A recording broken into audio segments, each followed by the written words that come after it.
রূপহিহাটে পুলিশের জালে এবার কুখ্যাত গরু চোরাচালানকারী, বাজেয়াপ্ত গরু বোঝা একটি গাড়ি। নগাঁও জেলার রূপহিহাট পুলিশের অভিযানে শিঙিমারি এলাকা থেকে বাজেয়াপ্ত করা হয়েছে চোরাই গরু ঠাসা একটি 4 চাকার গাড়ি এবং সেই ছবি আপনাদের সামনে। ধৃত কুখ্যাত গরু চোরাচালানকারী আবেদুর রহমান মাত্র 3 দিন আগে একই পুলিশ 5টি গরু ভর্তি গাড়ি সহ গ্রেফতার করেছিল 13 জন চোরাচালানকারীকে। আবারও গরু পাচারকারীকে এবার কিন্তু আটক করেছে পুলিশ এবং একটি গাড়িতে চোরা গরু ভর্তি সেই ট্রাক সেটা বাজেয়াপ্ত করে পুলিশ। আবারও ঘটনা ঘটলো অসমের রূপহিহাটে। অর্থাৎ বারবার কোথাও গিয়ে এই গরু পাচারের যে ব্যবসা তা কিন্তু এখনো অব্যাহত রয়েছে, যদিও তা আটকে দিচ্ছে পুলিশ।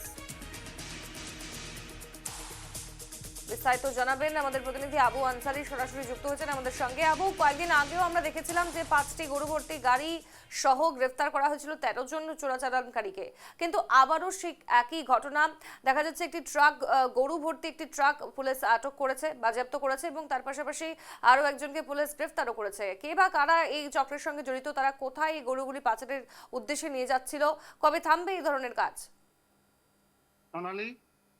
যে নগাঁও জেলায় যে রূপহিহাটে যে গরুর যে চোরাং ব্যবসা চলেছে, এটা এটা মানে শেষ করতে বহুত সময় লাগবে। আমাদের যে পুলিশ বিষয়রা আছে তারাও মানে অভিযান চালাচ্ছে, মানে প্রত্যেক রাত্রে দিনে সব সময় অভিযান চালায় রয়েছে। কিন্তু আরেকটা কথা, যে কালকা যে গরু চোরাং যে ব্যবসা সরবরাহকারী ছিল, তার নামটা ছিল ওবেদুর রহমান। তাকে নিয়ে কালকে অভিযান চালায় আরো কিছু তথ্য নিয়েছে, কিন্তু সেগুলো তথ্য আমি মানে বলতে পারি না, কিন্তু পুলিশের তদন্ত পরে আমি বলতে পারবো।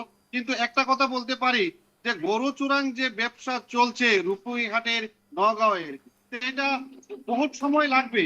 কারণ তারা একটা কথা, যে সরবরাহকারী যারা আছে গরু চোরাং সরবরাহকারী, তাদের বড় বড় মানুষ, আর তাদের পিছনে যেগুলা মানুষের যে তাদেরকে ধরলে তারপরে যদি এই গরু চোরাং ব্যবসা বন্ধ হয়।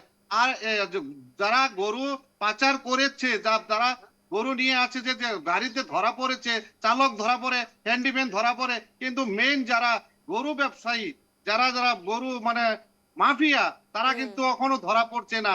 সোনালী, একদমই তাই, আমাদেরও নজর রাখতে হবে আপডেটের দিকে। ধন্যবাদ তোমায় আবু।